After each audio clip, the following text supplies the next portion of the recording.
তালিবান আসার পর আফগানিস্তানের ভবিষ্যৎ যে আরও জটিল হতে চলেছে সেটা মেনে নিয়েছিলেন অনেকেই। তাদের একরোখা মনোভাব দেশকে এগোতে নয় বরং আরও পিছিয়ে দিতে পারে, এই মর্মেই আলোচনা উঠে আসে সর্বত্র।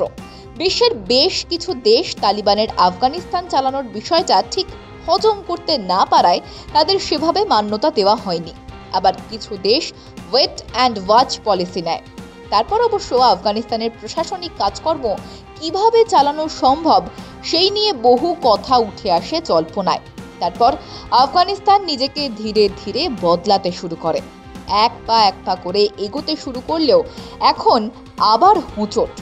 আফগানিস্তানের ভবিষ্যৎ কোনোদিনই উজ্জ্বল হবে না, বরং অন্ধকার বাসা বুনে যাবে। কারণ তালিবানের গোড়াতেই রয়েছে গলদ। কিসের গলদ, আর কেনই বা ফের অন্ধকার জগতের দিকে এগোতে চলেছে আফগানিস্তান? এবার সেটা নিয়েই বলবো কিছু কথা। কোনো দেশের ভবিষ্যৎ শুধু পুরুষতান্ত্রিক সমাজ মসৃণ করতে পারে না। তালেবান যেভাবে নিজের দেশে শুধু পুরুষের অধিকারকেই প্রাধান্য দিচ্ছে, সেটাই যেন দিনের শেষে বড়সড় প্রশ্নচিহ্ন হয়ে দাঁড়াচ্ছে। তালেবানের সমস্যা অনেক, তার মধ্যে আসল একটা সমস্যা হলো নারী প্রাধান্যকে পিছন থেকে টেনে ধরা। নারীদের কোনো ফ্রি স্পিচ নেই সেই দেশে, নারীদের কোনো পড়াশোনার সুবিধে নেই। সমাজকে এগিয়ে নিয়ে যাবার ক্ষমতা নারীদের মধ্যে থাকলেও তারা আজ পিছিয়ে। শিক্ষার আলো তাদের ঘরে ঢুকতে পারেনি, ফলে হেসেল ঠেলা আর সংসার সামলানোর বাইরে আফগান নারীদের আর কোনো কাজ না থাকায় তারা ধীরে ধীরে ডুবছেন হতাশার জালে। ফলে যত সময় এগিয়ে চলেছে ততই যেন নারীদের অধিকার সংকুচিত হতে হতে একেবারে বিন্দুতে এসে ঠেকেছে। আর নারীদের অধিকার যেভাবে খর্ব হচ্ছে, তারপর ভবিষ্যতে তালিবান কিভাবে আফগানিস্তানের ভবিষ্যৎ উজ্জ্বল করবে সেই প্রশ্ন এখন সব থেকে মাথা চাড়া দিয়ে উঠছে। এবার পরিস্থিতি যেদিকে এগোচ্ছে, তারপর দেখা যাচ্ছে নারী অধিকার যদি ঠিকঠাকভাবে সুরক্ষিত না হয়, তারপর আফগানিস্তানের এগিয়ে যাওয়াটা কতটা মসৃণ হবে।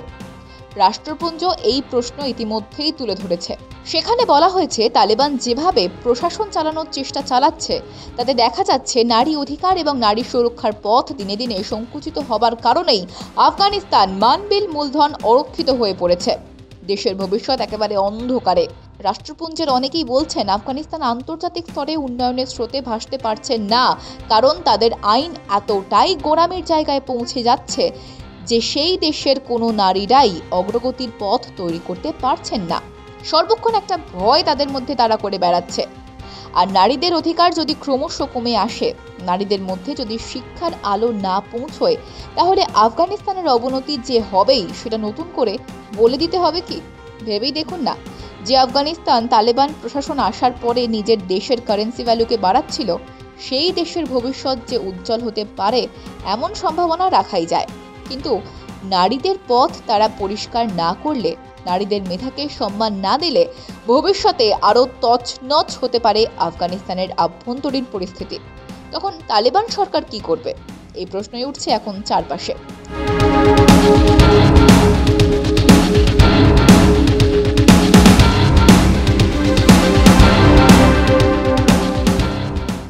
তালিবান আসার পর আফগানিস্তানের ভবিষ্যৎ যে আরও জটিল হতে চলেছে সেটা মেনে নিয়েছিলেন অনেকেই।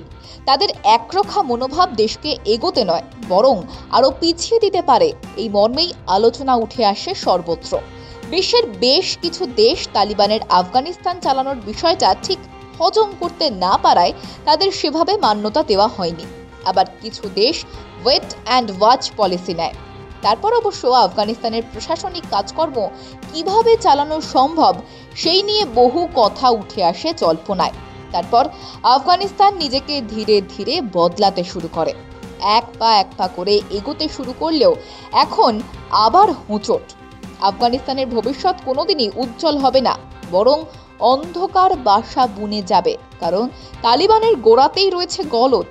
কিসের গলদ, আর কেনই বা ফের অন্ধকার জগতের দিকে এগোতে চলেছে আফগানিস্তান? এবার সেটা নিয়েই বলবো কিছু কথা। কোনো দেশের ভবিষ্যৎ শুধু পুরুষতান্ত্রিক সমাজ মসৃণ করতে পারে না। তালেবান যেভাবে নিজের দেশে শুধু পুরুষের অধিকারকেই প্রাধান্য দিচ্ছে, সেটাই যেন দিনের শেষে বড়সড় প্রশ্নচিহ্ন হয়ে দাঁড়াচ্ছে। তালেবানের সমস্যা অনেক, তার মধ্যে আসল একটা সমস্যা হলো নারী প্রাধান্যকে পিছন থেকে টেনে ধরা। নারীদের কোনো ফ্রি স্পিচ নেই সেই দেশে, নারীদের কোনো পড়াশোনার সুবিধে নেই, সমাজকে এগিয়ে নিয়ে যাবার ক্ষমতা নারীদের মধ্যে থাকলেও তাঁরা আজ পিছিয়ে। শিক্ষার আলো তাদের ঘরে ঢুকতে পারেনি, ফলে হেসেল ঠেলা আর সংসার সামলানোর বাইরে আফগান নারীদের আর কোনো কাজ না থাকায় তাঁরা ধীরে ধীরে ডুবছেন হতাশার জালে। ফলে যত সময় এগিয়ে চলেছে ততই যেন নারীদের অধিকার সংকুচিত হতে হতে একেবারে বিন্দুতে এসে ঠেকেছে।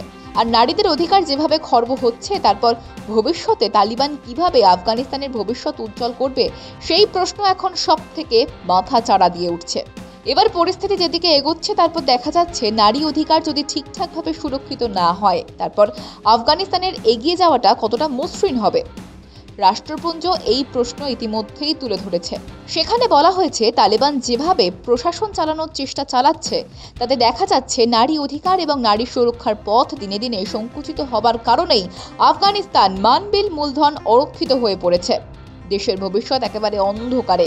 রাষ্ট্রপুঞ্জের অনেকেই বলছেন, আফগানিস্তান আন্তর্জাতিক স্তরে উন্নয়নের স্রোতে ভাসতে পারছেন না, কারণ তাদের আইন এতটাই গোড়ামির জায়গায় পৌঁছে যাচ্ছে যে সেই দেশের কোনো নারীরাই অগ্রগতির পথ তৈরি করতে পারছেন না। সর্বক্ষণ একটা ভয় তাদের মধ্যে তারা করে বেড়াচ্ছে। আর নারীদের অধিকার যদি ক্রমশ কমে আসে, নারীদের মধ্যে যদি শিক্ষার আলো না পৌঁছয়, তাহলে আফগানিস্তানের অবনতি যে হবেই সেটা নতুন করে বলে দিতে হবে কি? ভেবেই দেখুন না, যে আফগানিস্তান তালেবান প্রশাসন আসার পরে নিজের দেশের কারেন্সি ভ্যালুকে বাড়াচ্ছিল, সেই দেশের ভবিষ্যৎ যে উজ্জ্বল হতে পারে এমন সম্ভাবনা রাখাই যায়। কিন্তু নারীদের পথ তারা পরিষ্কার না করলে, নারীদের মেধাকে সম্মান না দিলে ভবিষ্যতে আরও তছনছ হতে পারে আফগানিস্তানের আভ্যন্তরীণ পরিস্থিতি। তখন তালেবান সরকার কি করবে? এই প্রশ্নই উঠছে এখন চারপাশে।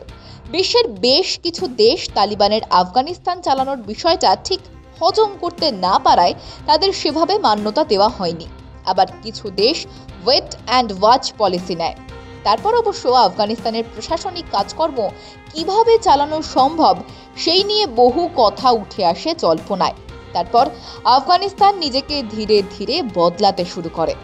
এক পা করে এগোতে শুরু করলেও এখন আবার হোঁচট। আফগানিস্তানের ভবিষ্যৎ কোনোদিনই উজ্জ্বল হবে না, বরং অন্ধকার বাসা বুনে যাবে, কারণ তালিবানের গোড়াতেই রয়েছে গলদ। নারীদের কোনো পড়াশোনার সুবিধে নেই, সমাজকে এগিয়ে নিয়ে যাবার ক্ষমতা নারীদের মধ্যে থাকলেও তাঁরা আজ পিছিয়ে। শিক্ষার আলো তাদের ঘরে ঢুকতে পারেনি, ফলে হেসেল ঠেলা আর সংসার সামলানোর বাইরে আফগান নারীদের আর কোনো কাজ না থাকায় তাঁরা ধীরে ধীরে ডুবছেন হতাশার জালে। সঙ্গে থাকুন, দেখতে থাকুন বিজনেস প্রাইম নিউজ। জীবন হোক অর্থবহ।